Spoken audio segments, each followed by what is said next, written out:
Bismillahirrahmanirrahim. Assalamualaikum warahmatullahi wabarakatuh. Alhamdulillahi rabbil alamin. Wassalatu wassalamu ala asrafil anbiya'i wal mursalin wa ala alihi wa sahbihi ajma'in. Asyhadu an la ilaha illallah wa asyhadu anna Muhammadan abduhu wa rasuluh. Allahumma salli ala Muhammadin wa ala alihi wa sahbihi ajma'in. La haula wa la quwata illa billahil aliyyil azim. Hadirin jamaah salat Isya dan tarawih rahimani wa rahimakumullah. Alhamdulillah, kita senantiasa bersyukur kepada Allah Subhanahu wa taala. Berbagai macam kenikmatan Allah berikan kepada kita, termasuk kita bisa hadir berjamaah melaksanakan sholat ini adalah kenikmatan yang diberikan oleh Allah tidak kepada semua umat muslim. Masih ada saudara-saudara kita yang sekarang mungkin masih ada di perjalanan, tapi kita bersyukur sekali lagi diberikan kenikmatan oleh Allah untuk bersama-sama melaksanakan sholat fardu di masjid ini. Salawat serta salam semoga senantiasa terlimpah pada junjungan kita Rasulullah Muhammad sallallahu alaihi wasallam. Hadirin jamaah sholat Isya dan tarawih rahimakumullah. Rasulullah sallallahu alaihi wasallam menjadi panutan, teladan dalam berbagai kehidupan kita.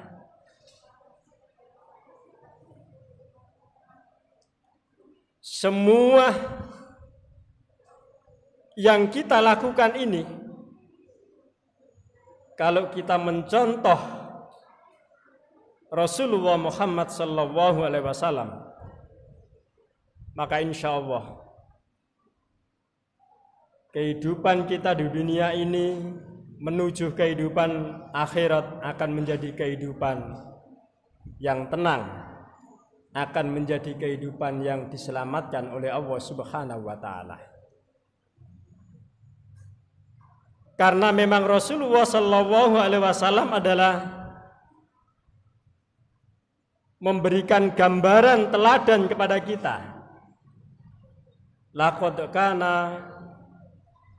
kana lakum fi Rasulillahi uswatun hasanah.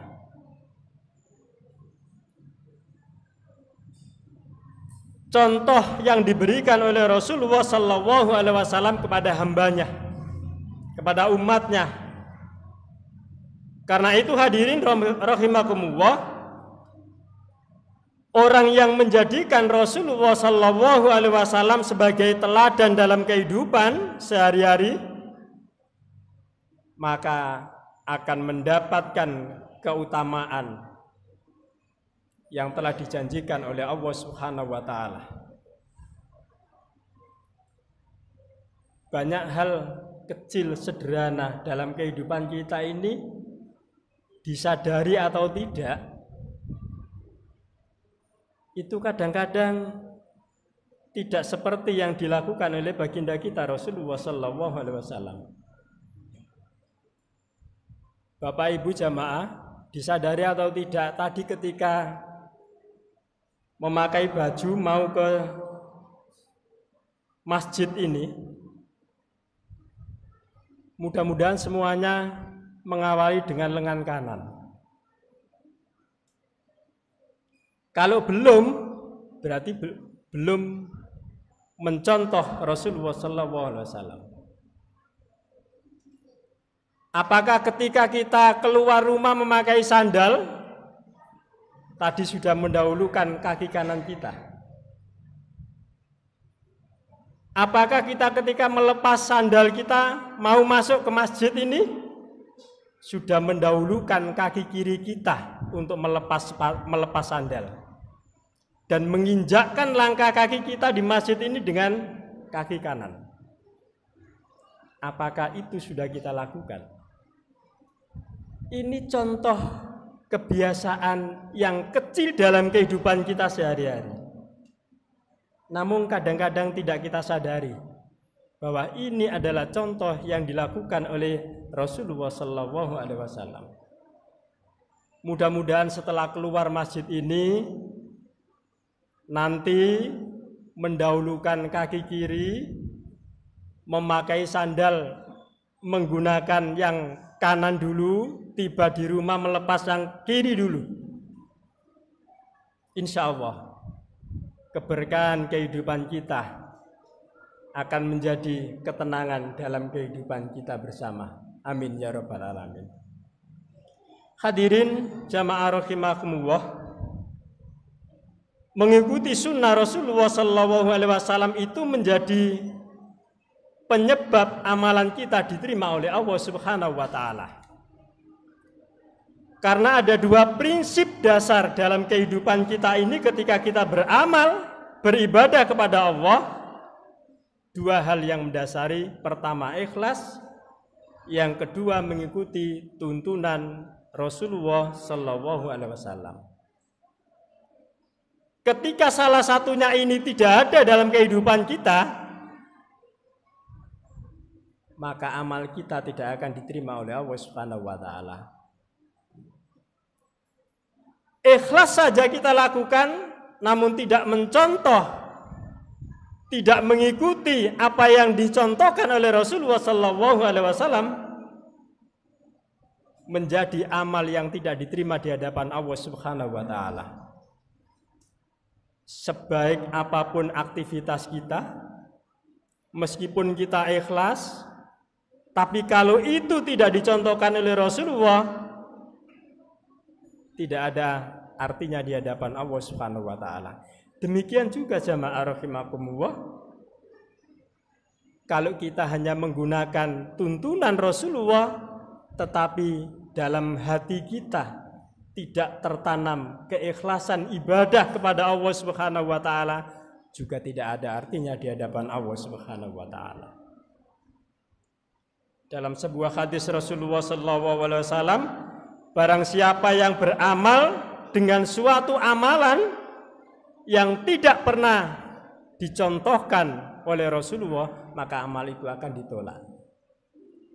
Hadirin jamaah rahimakumullah, Imam Ibnu Qudamah pernah menyampaikan, mengikuti sunnah Rasulullah SAW itu akan terdapat keberkahan dalam menjalankan syariat Allah, akan meraih ridho Allah, akan meninggikan derajat kita sebagai umat, akan menenangkan dan menenteramkan hati kita, akan menenangkan kondisi badan kita, berjalan di atas jalan yang lurus, dan membuat setan menjadi marah. Ini perlu untuk menjadi renungan dalam kehidupan kita bersama-sama.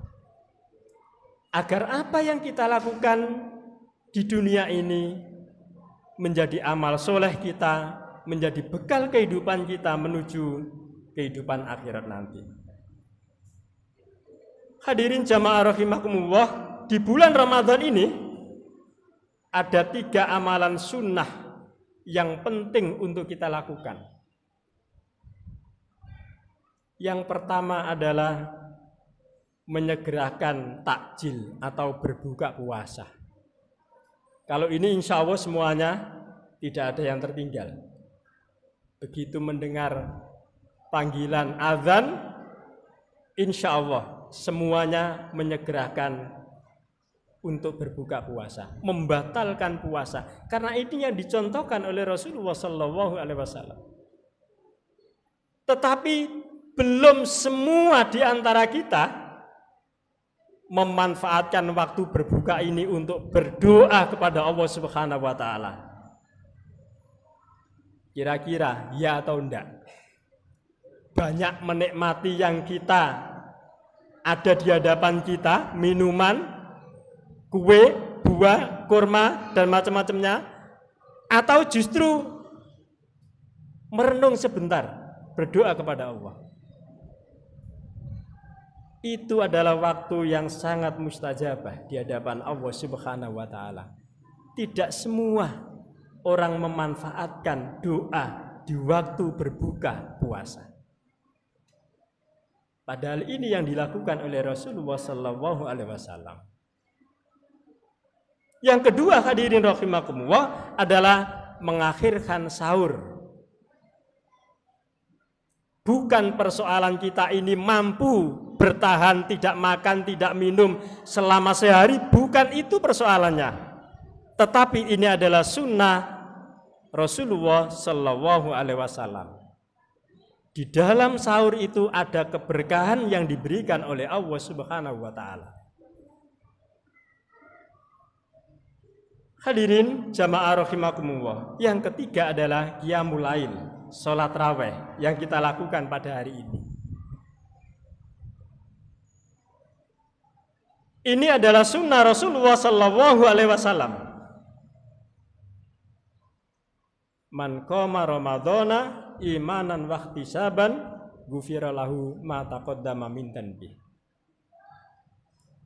Kalau kita ini ikhlas, hati kita ikhlas, salat qiyamul lail, tarawih berjamaah ini, maka insya Allah dosa-dosa yang ada pada diri kita akan diampuni oleh Allah Subhanahu wa taala.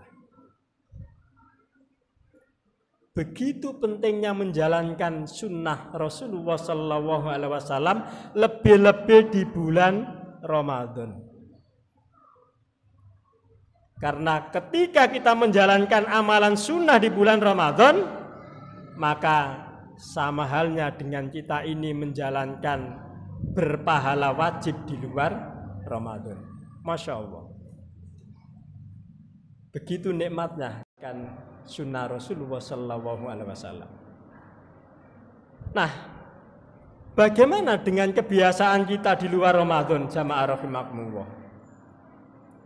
Kalau kita ini selama Ramadan ini sudah masuk malam ke 17, Masya Allah, tidak terasa. Kalau kita tidak pernah absen, tidak pernah meninggalkan tarawih kita, qiyamul lail kita, mudah-mudahan bertahan sampai akhir Ramadan. Dan yang terpenting adalah bagaimana kita membawa bekas nilai-nilai kebaikan di Ramadan ini untuk melaksanakan qiyamul lail, kita bawa di luar Ramadan. Ini yang terpenting jamaah rahimakumullah. Wa minal laili fatahajjat bihi nafilatan laka asa ayyab asaka rabbuka maqama mahmuda. Jelas, janji Allah jelas. Ketika kita ini mampu untuk memberikan waktu luang kita di sepertiga malam terakhir itu, Allah akan menempatkan kita di tempat yang terpuji. Masya Allah. Berat iya, tetapi nilai ibadahnya di hadapan Allah sangat luar biasa. Karena itu jamaah rahimakumullah, minimal ada dua keutamaan dalam menjalankan sholat tahajud di luar Ramadan itu. Pertama adalah pahalanya yang cukup besar setelah sholat fardu. Sahabat pernah bertanya kepada Rasulullah SAW, wahai Rasulullah, sholat apakah yang paling utama setelah sholat fardu? Maka Rasulullah SAW menjawab, sholat tengah malam, sholat tahajud.